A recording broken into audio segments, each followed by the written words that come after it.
है कि जन सामान्य को जोड़ करके देश चलाना, जन भागीदारी से देश चलाना।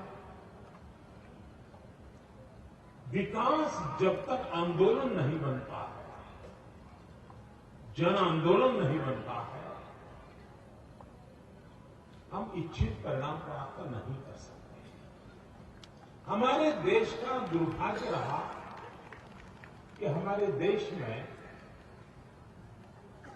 विकास का मतलब ये हो गया कि जैसे ही सरकार का काम है कि सरकार करेगी, और उसके कारण शासन और जनता के बीच में एक बहुत बड़ी खाई पैदा हो गई। और धीरे धीरे करके स्थिति ये बन गई कि जैसे वो वोट देता है तो जैसे वो 5 साल का कॉन्ट्रैक्ट देता है कि लो भाई, ये तुमको वोट दिया, तुमने 5 साल का कॉन्ट्रैक्ट दिया, 5 साल में कुछ करके देना, अगर नहीं करोगे तो 5 साल के बाद दूसरे को कॉन्ट्रैक्ट दे देंगे। और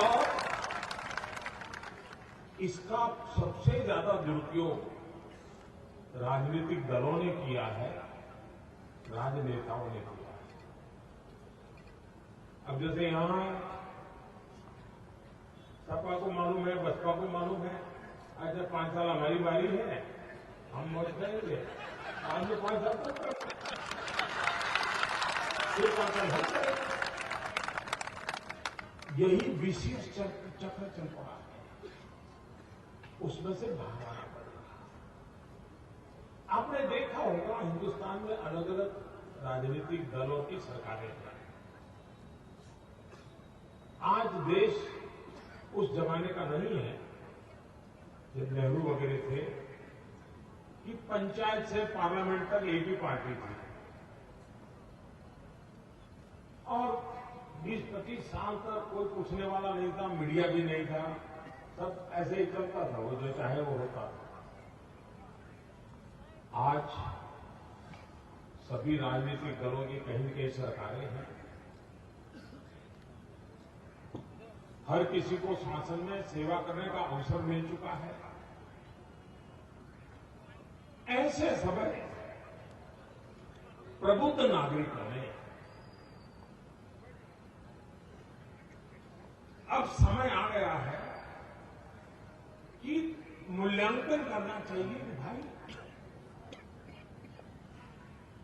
कौन सी विचारधारा, कौन सी कार्यशैली, कौन सी कार्यसंस्कृति, किस प्रकार के लोग देश को सचमुच में कुछ दे रहे हैं, ये लेखा जोखा करना चाहिए।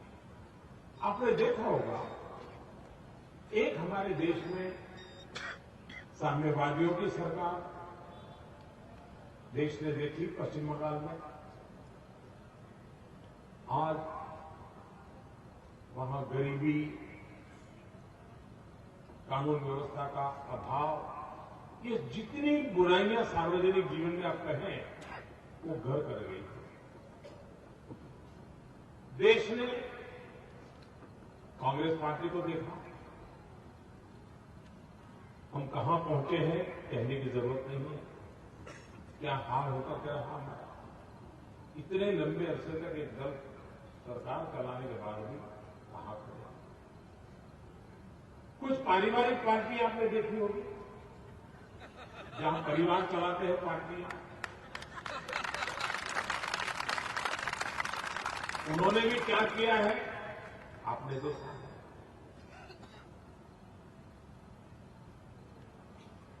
हर प्रकार के मॉडल देश देख चुका है। अब उन सबके अनुभव के आधार पर तय करिए कि भारतीय जनता पार्टी कहां खड़ी है।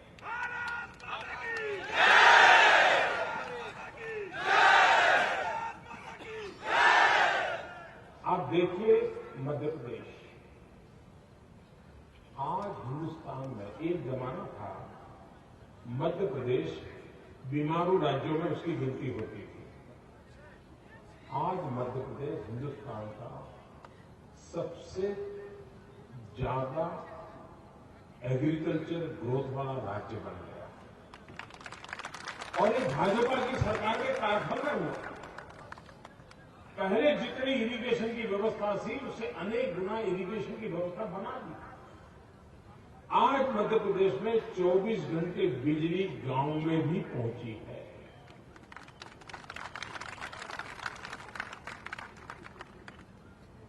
महाराष्ट्र में भारतीय जनता पार्टी को अभी अभी मौका मिला है, सिर्फ 2.5 साल हुए, लेकिन 2.5 साल में उन्होंने इतना विश्वास प्राप्त किया है और खास करके उन्होंने शिक्षा के क्षेत्र में, औद्योगिक क्षेत्र में और जहां पर किसान आत्महत्या करते हैं थे उस इलाके में कृषि के क्षेत्र में सोलर पंप का एक मूवमेंट चलाया, जल संचय का एक मूवमेंट चलाया और उन्होंने उस सूखे इलाके में भी नई आशा पैदा कर दी। छत्तीसगढ़ नक्सलवाद, हत्याएं चलती रहती है, उसके बाद भी पिछले 12-13 साल से लोगों ने बीजेपी को सेवा करने का मौका दिया। आज छत्तीसगढ़ रोने वाले राज्यों में नहीं है, विकास अपने पैरों पर खड़े हुए लोग। आप जाकर के नया रायपुर देखिए, बीजेपी सरकार बनने के बाद खेत के अंदर जमीन लेकर के पूरा एक नया शहर बनाया। आज हिंदुस्तान शान से जिसका उल्लेख कर सके ऐसा नया रायपुर बना है, आप देख सकते हैं जाकर के। कहने का तात्पर्य ये है कि भारतीय जनता पार्टी का जो विकास का मॉडल है, वो विकास का मॉडल जहां जहां भाजपा को सेवा करने का अवसर मिला है, उसने विकास की नई ऊंचाइयों को पार किया। और उसका एक मुख्य कारण है, नीतियां तो है ही है, योजनाएं हैं, ईमानदारी से काम करने का प्रयास है, लेकिन एक जो सबसे बड़ी बात है वो जन भागीदारी से सरकार चलाने की प्रयास कर रहे हैं। और जब मैं जन भागीदारी कहता हूं तो मैं समझाना चाहूंगा, हमारे देश में आजादी के लिए मर मिटने वालों की कभी कमी नहीं रही। जितने साल देश गुलाम रहा उतने साल पराक्रमी लोगों ने पराक्रम भी किए। हर किसी ने अपने अपने कालखंड में भारत की आजादी के लिए, भारत की स्वतंत्रता की लड़ाई लड़ी। ज्यादातर हम लोगों को 1857 के बाद की ज्यादा याद है, 1857 के बाद भी देखें कितने वीर लोग पैदा हुए, भगत सिंह, सुखदेव, राजगुरु, मदन लाल जिन्ना, एक के बाद एक फांसी के तख्त पर चढ़ गए। वे भी देश के लिए मर मिटने वाले लोग थे, क्या बलिदान में कोई कमी नहीं थी। लेकिन गांधी का क्या कंट्रीब्यूशन था?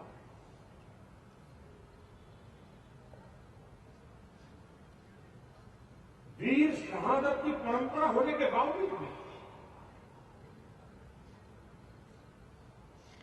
देश को आजादी के फल चखने को नहीं मिल रहे। गांधी ने क्या किया? आजादी को जन आंदोलन बना दिया। फांसी के तख्त पर चढ़कर के आजीना मिलती है ऐसा नहीं है, कुछ और भी रास्ते हो सकते हैं। उन्होंने क्या किया? कोई सफाई का काम करेगा तो भी वो आजादी का लड़वैया है, कोई खादी का काम करेगा तो भी आजादी का लड़वैया है, कोई प्रौढ़ शिक्षा का काम करेगा तो भी वो आजादी का सैनिक है। उन्होंने हर प्रकार के काम को आजादी के साथ जोड़ दिया और देखते ही देखते इतना फैल गया कि अंग्रेजों को समझ नहीं आया कि इनके साथ कारोबार कैसे करें। जन आंदोलन में परिवर्तन है। भारत को भी विकास करना है तो विकास को जन आंदोलन बनाना पड़ेगा। सरकार कुछ काम करे, जन आंदोलन बनता है। मान लीजिए जन आंदोलन बन गया, भाई सभी शिक्षक मिलकर के तय करेंगे कि अब हमारे क्लास में जो बच्चा आएगा जरा भी पढ़ने में पीछे नहीं जाएगा। एक बार ये जन आंदोलन खड़ा हो जाए तो हमें गिनने पड़ेंगे क्या कितने स्कूल बनी, कितने नहीं बनी, कितने टीचर आए, कितने नहीं आए। अपने आप में देश की शिक्षा में सुधार होगा कि नहीं होगा? देश के सामान्य नागरिक तय करेंगे मैं गंदगी नहीं करूंगा तो स्वच्छता के लिए कोई अवसर रखने पड़ेंगे क्या? अगर नागरिक तय करेंगे मैं ट्रैफिक के नियम का पालन करूंगा तो पुलिस वालों की जरूरत पड़ेगी क्या? कहने का तात्पर्य यह है कि हमने जन सामान्य को साथ लेकर के आंदोलन करना। पिछले दिनों आपने देखा होगा, हमने सपना देखा ओपन डेफिकेशन फ्री। आज देश में 500 शहर आगे आए, उन्होंने एक के बाद योजना की, टॉयलेट बनाए, व्यवस्थाएं खड़ी की। 500 शहर ने घोषित किया है कि उनके यहां खुले में शौच नहीं जाता कोई। ये जन आंदोलन बना, ये जन आंदोलन बना। ये दुर्भाग्य है कि उसमें उत्तर प्रदेश का एक भी नगर नहीं है, एक भी नहीं। 500 हिंदुस्तान के 500 शहरों ने कहा कि हमारे यहां कोई खुले में शौच नहीं जाता, लेकिन उसमें उत्तर प्रदेश नहीं है। अगर देश के अन्य शहरों में हो सकता है तो उत्तर प्रदेश में भी हो सकता है। और इसलिए गुड गवर्नेंस ये बहुत आवश्यक होता है। पैसे होने के बाद भी काम हो जाते ऐसा नहीं है। आप एक अच्छा बस स्टेशन बना दो, इतने से काम बनता नहीं है। बस समय पे आती है कि नहीं है, कंडक्टर ड्राइवर ठीक व्यवहार करते हैं कि नहीं करते, साफ सफाई रहती नहीं रहती है, समय पर बस चलती है नहीं चलती है। इन चीजों को बल देंगे गुड गवर्नेंस की जरूरत होती है। लेकिन हमारे देश में इन बातों पर बल नहीं दिया जाता है। जब से दिल्ली में हम सरकार में बैठे हैं और मेरे गुजरात का अनुभव है लंबा मेरा, जहां जहां हम लोगों को सरकार चलाने का मौका मिला है, हम लोगों की कोशिश ये रहती है कि जन सामान्य से जुड़े रहना, उनकी समस्याओं को समझना, उनको साथ लेकर के समस्या के समाधान के लिए रास्ते खोजना और समय सीमा में पूरा करना। जब मैं प्रधानमंत्री बना तो अलग अलग डिपार्टमेंट की मैं मीटिंग लेता था। मैंने पूछा भाई बिजली वालों को, तो बोले 18,000 गांव ऐसे हैं कि जो अभी भी 18वीं शताब्दी में जी रहे हैं। 21वीं शताब्दी में 18,000 गांव मेरे देश में ऐसे हो कि जहां बिजली का खंभा तक न पहुंचा हो, तो इससे बड़ा दुर्भाग्य क्या है? मैंने अक्सर की मीटिंग लेकर तय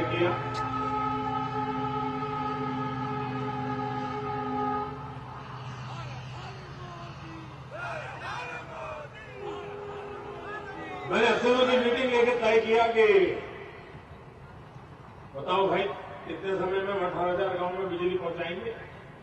अब तो लोगों ने कहा इतना ही जोर लगाए 7 साल से 10 साल का समय लगेगा।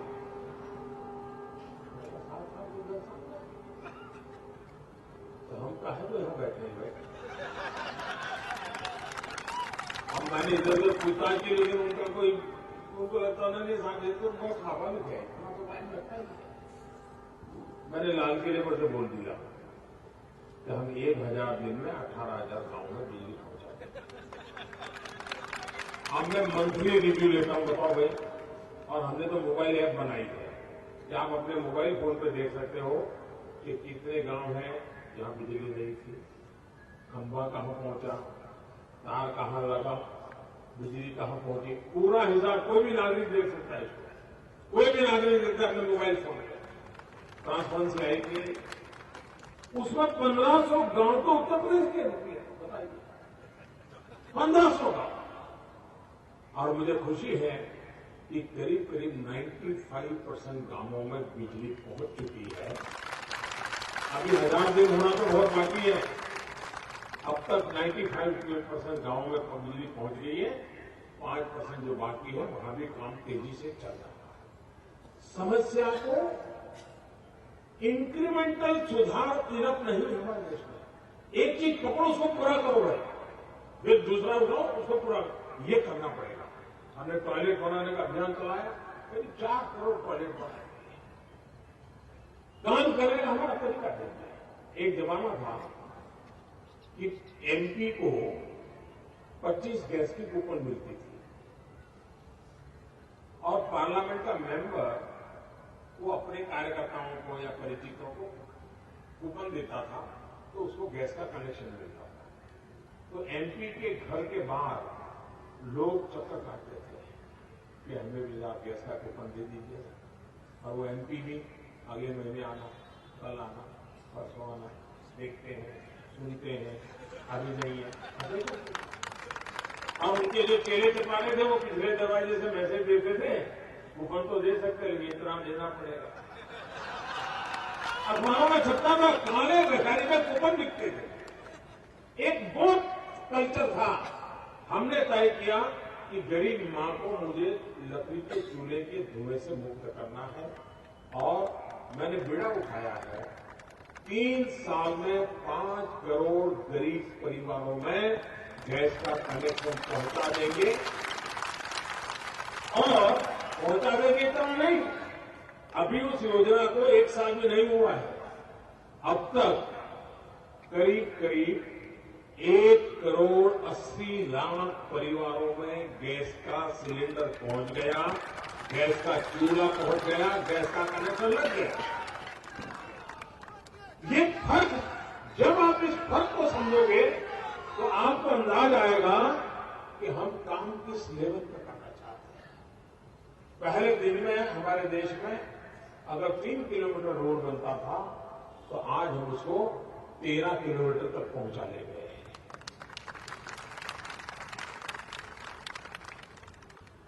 कोई क्षेत्र ऐसा नहीं है कि जहां विकास न होगा। लेकिन ये बात सही है कि गड्ढा इतना जबरदस्त है, गड्ढा इतना जबरदस्त है, भरते भरते ही दम उखड़ जाता है। लेकिन मैं उत्तर प्रदेश वासियों को कहना चाहता हूं, 27 साल यूपी बिहार ये आपने सुना है, अब इनके नए साथी बने हैं, लेकिन ये काशी की धरती है, कबीरदास की धरती है। संत कबीर ने बड़ी मजेदार बात कही है, उससे बड़ा भली भांति हम समझ पाएंगे ये नई दोस्ती क्या है। संत कबीरदास ने कहा है,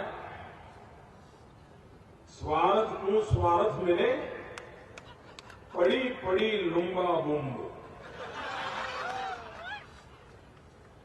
स्वार्थ को स्वार्थ मिले, पड़ी पड़ी लुम्बा बुम्ब। निष्प्रेही ही निराधार को कोई न राखे जुम।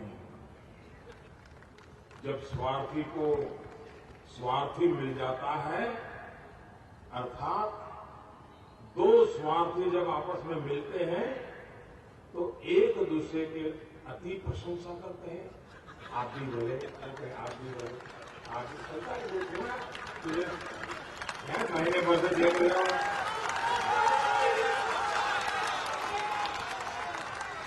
किंतु जो निस्वार्थ लोग होते हैं, निष्प्रेही निराधार को पड़ी कोई न राखे जुम। किंतु जो निस्वार्थी लोग होते हैं, जिनके मन में सेवा भावना होती है, उनसे स्वार्थी लोगों की नहीं बनती है। इसलिए ऐसे लोग स्वार्थी लोगों को नहीं भाते हैं।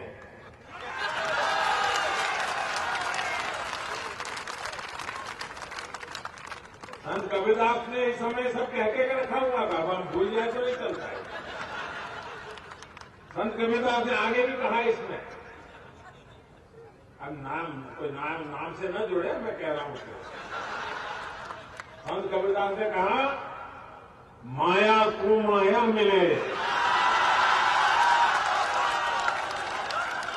माया को माया मिले, कर लंबे हाथ। निष्प्रेही निराधार को गाहक दीनाना। माया के लोभी जब आपस में मिलते हैं तो बाहों में बाहें डालकर बहुत प्यार से मिलते हैं, परंतु निस्वार्थ लोग इस बात की परवाह नहीं करते। आइए बहनों, संत कबीरदास इस मिलन को पहले कह चुके हैं कि मिलन किस बात का है, कैसे लोग मिले हैं और वो आप क्या करेंगे इसका भली भांति आप अंदाज कर सकते हैं। मैं आज काशी में जन दर्शन के लिए निकला था। मेरे जीवन का एक अद्भुत अनुभव था। काशीवासियों ने ऐसे आशीर्वाद दिए, ऐसे आशीर्वाद दिए, और इसलिए मेरी जिम्मेवारी भी बढ़ जाती है। लेकिन मैं, आप सबने मुझ पे जो भरोसा रखा है, आप सबने मुझे जो आशीर्वाद दिए हैं, मेरी पार्टी को जो ताकत दी है, हम सेवा करके, अपनी जिम्मेवारियों को निभा करके, विकास की नई ऊंचाइयों को पार करके